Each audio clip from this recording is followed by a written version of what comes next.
সালামু আলাইকুম। আপনারা জানেন যে ১৪৮৫ পদে সমাজসেবা অধিদপ্তরে একটি বিশাল নিয়োগ আজকে পাবলিশ করা হয়। তো নিয়োগটির আ প্রেক্ষিতে আমরা আজকে সমাজসেবা অধিদপ্তরের প্রায় ১৫ থেকে ২০ টা গত বছর বা তার আগের বছরের প্রশ্ন নিয়ে আলোচনা করব। আলোচনা বলতে জাস্ট আমরা কোশ্চেনগুলো দেখাবো। পরবর্তীতে আমরা ধীরে, ধীরে প্রতিটা প্রশ্ন ধরে, ধরে আলোচনা করব। এবং কোশ্চেন প্যাটার্ন সম্পর্কে আমরা ধারণা দেব যে কি টাইপের কোশ্চেন প্যাটার্নগুলো হতে পারে, কোন, কোন টপিকসগুলো থেকে প্রশ্ন আসতে পারে। এরপরে কত মার্কের প্রশ্ন হবে কোন পদের জন্যে, সবকিছুই বলব। তবে আজকের ভিডিওতে আমরা জাস্ট প্রশ্নগুলো দেখাই দেব। বিগত সালে ১০ থেকে ১৫টা প্রশ্ন আমরা দেখাবো। তো না টেনে সবাই ভিডিওটি দেখুন এবং আ প্রয়োজনে স্ক্রিনশট নিন। স্ক্রিনশট নিয়ে কোশ্চেনগুলো পড়ুন। আশা করা যায় যেহেতু ব্যাখ্যা সহকারে এখানে সমাধান দেওয়া আছে, এগুলো পড়লেও অন্তত 30-35% কমন পাবেন আপনারা। এখন দেখতে পাচ্ছেন যে সমাজসেবা অধিদপ্তরে অফিস সহায়ক পদের ২০১৮ সালের একটি পরীক্ষা। এখানে ১ ঘন্টা সময় দেওয়া হয়। ৪০ মিনিট ৪০ মার্ক পূর্ণাঙ্গ ছিল। এটা ৩১ তারিখ ৮ মার্চ ২০১৮ সালে পরীক্ষা নেওয়া হয়। একটু জুম করে দেখাই। এই যে জুম করে দেখাচ্ছি। যেমন প্রথম প্রশ্ন হচ্ছে পদার্থ শব্দের বিপরীত শব্দ কী? তো পদার্থ শব্দের বিপরীত শব্দ কী? তো কি স্বার্থ। ওকে? তো এভাবে বিপরীত শব্দ থেকে শব্দ আছে। এরপরে সন্ধি বিচ্ছেদ আছে, বানান শুদ্ধি আছে, প্রকৃতি প্রত্যয় আছে, লিঙ্গ থেকে প্রশ্ন আছে, তারপরে কবিতার অংশ থেকে উক্তি থেকে প্রশ্ন আছে। ওকে? তো আপনারা একটু জাস্ট দেখে নেন, প্রয়োজনে স্ক্রিনশট তুলে নেন। এখানে সুন্দরভাবে সমাধান দেওয়া আছে। সমাধানটা আপনারা দেখে নেবেন। প্রতিটা প্রশ্নেই আ খুব সুন্দরভাবে ব্যাখ্যা সহকারে দেওয়া আছে এবং এই প্রশ্নগুলো পড়লেও আপনারা এখান থেকে কমন পাবেন। এরপর আমরা দেখতে পাচ্ছি সমাজসেবা অধিদপ্তরের সহকারী শিক্ষক পদ। এবারও কিন্তু সহকারী শিক্ষক পদে একটা মোটামুটি লোক নিচ্ছে। আ যাক, তাহলে এখানে ১ম এ বাংলা অংশ আছে, এরপরে আইসিটি আছে।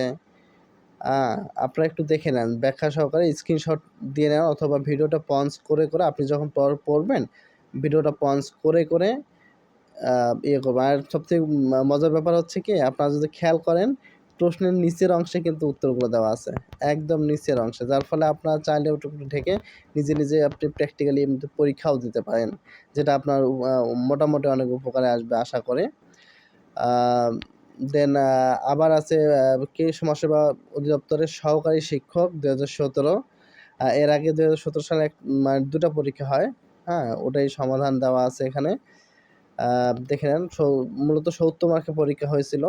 মূলত এটা ২ টা ভাগে হয়। কিছু পদে হয় ১০০ মার্কে, কিছু পদে হয় ৭০ মার্কে, আবার কিছু পদে হয় ৪০ মার্কে। তো কোন পদে কত মার্কের পরীক্ষা হবে এটা আমরা খুব সুন্দরভাবে পরবর্তীতে ব্যাখ্যা করে জানাবো আপনাদের এবং সাজেশন ধরে, ধরে জানাবো। এটা হচ্ছে সমাজসেবা অধিদপ্তরের প্রবেশন অফিসার পদের ২০১৩ সালের পরীক্ষা এটা।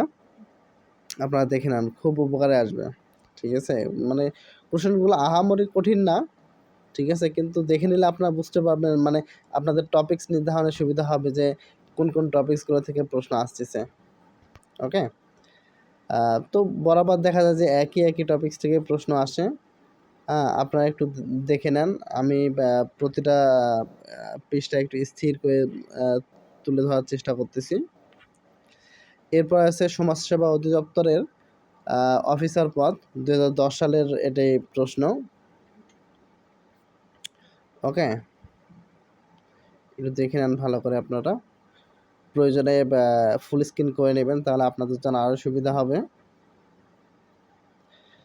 তো আমরা যদি বলি যে বা সমাজসেবা অধিদপ্তরের বিগত সালের সবগুলো প্রশ্ন বললে কমন আসবে কিনা? ফুললি কমন আসবে না। তবে এর জন্য আপনারা পাশাপাশি এটা হচ্ছে সমাজসেবা অধিদপ্তরের ২০০৬ সালে অফিসার পদের প্রশ্ন। একটু দেখে নেন আপনারা। যেটা বলতেছিলাম যে আপনি এটার আমরা যে টপিকসগুলো বলব, টপিকসগুলোর পাশাপাশি অবশ্যই আপনি বিসিএস জব সলিউশন যেটা আছে, বিসিএস জব সলিউশনটা একটু পড়বেন।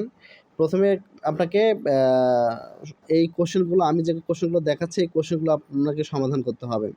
এই প্রশ্নগুলো যখন সমাধান করবেন তখন আপনার সমাজসেবা অধিদপ্তর কেমন প্রশ্ন করে, কোন কোন টপিকসগুলো থেকে করে আপনারা এটা জানতে পারবেন। তবে আমাদের পরবর্তী ভিডিওতে আমরা টপিকসগুলো উল্লেখ করে দেবো, যেটা আপনার জন্য আরও মানে প্রস্তুতি নিতে যেন আরও সহজ হয়। হ্যাঁ, সেই হিসাবে আমরা আরও কী বলবো, এটাকে টপিকসগুলো বলে দেবো। এটা হচ্ছে সমাজসেবা উপ সহকারী পরিচালক পদের, ঠিক আছে। এটা অবশ্যই 100 মার্কের কোশ্চেন হয়। মূলত নবম দশম গ্রেডের যে এগুলো 100 মার্কেরই হয়ে থাকে, ঠিক আছে। 100টা এমসিকিউ। এখানে জব পাওয়া খুবই সহজ। আপনি চিন্তা করেন যে প্রথমে এমসিকিউর পর সরাসরি ভাইবা। হ্যাঁ, এর থেকে আসলে সহজ জব পাওয়ার উপায় আমার জানা নেই। হ্যাঁ, কারণ আপনাকে রিটেনে অংশগ্রহণ করতে হচ্ছে না। তো যাক, এখানে কয়েকটা প্রশ্ন আমরা দেখলাম, আবার কিছু প্রশ্ন দেখি। এটা হচ্ছে সমাজসেবা অধিদপ্তরের ইউনিয়ন সমাজকর্মী নিয়োগ। ইউনিয়ন সমাজকর্মী কিন্তু হিউজ একটা পদে এবার নিয়োগ হচ্ছে, হিউজ মানে প্রায় 350 মনে হয় প্লাস। হ্যাঁ, এরকমই দেখছিলাম। তো যাক, হিউজ একটা পদে নিয়োগ হচ্ছে। প্রশ্নটা আপনারা দেখে নেন। এখানে খুব সুন্দর করে ব্যাখ্যা দেওয়া আছে। যেমন যদি 15 নম্বর প্রশ্নটা এখানে দেখি, কাজী নজরুল ইসলামের প্রথম কাব্যগ্রন্থের নাম কি? আমরা সবাই জানি যে অগ্নিবীণা। এখন অগ্নিবীণার যে 12টি আলাদা কবিতা আছে, এগুলোও কিন্তু আসে যে কী কী কবিতা আছে।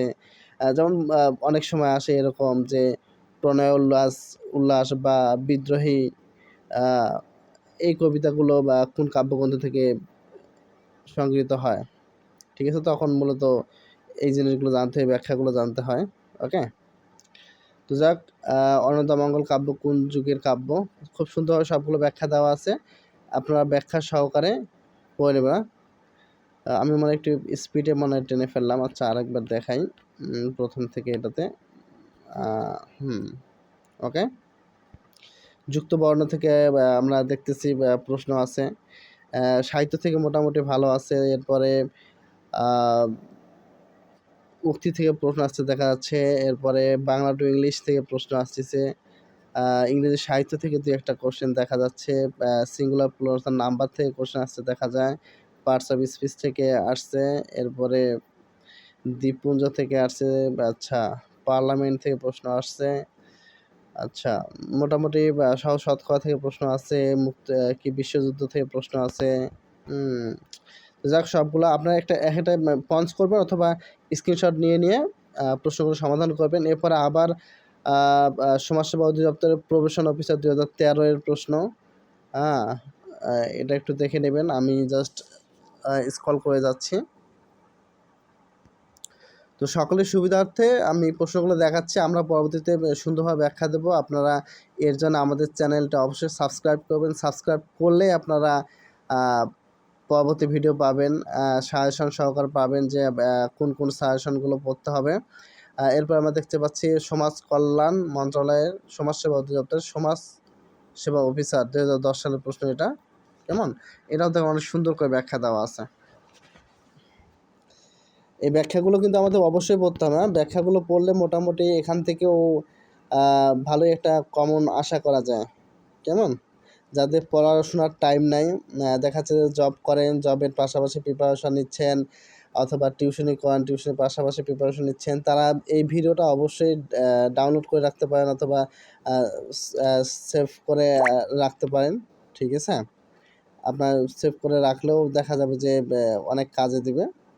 মাঝে মাঝে আপনি যখনই ফ্রি থাকবেন, হয়তো রাস্তা দিয়ে যাচ্ছেন গাড়িতে বসে বসে, তাহলে মূলত এগুলো দেখতে পারবেন আর কি।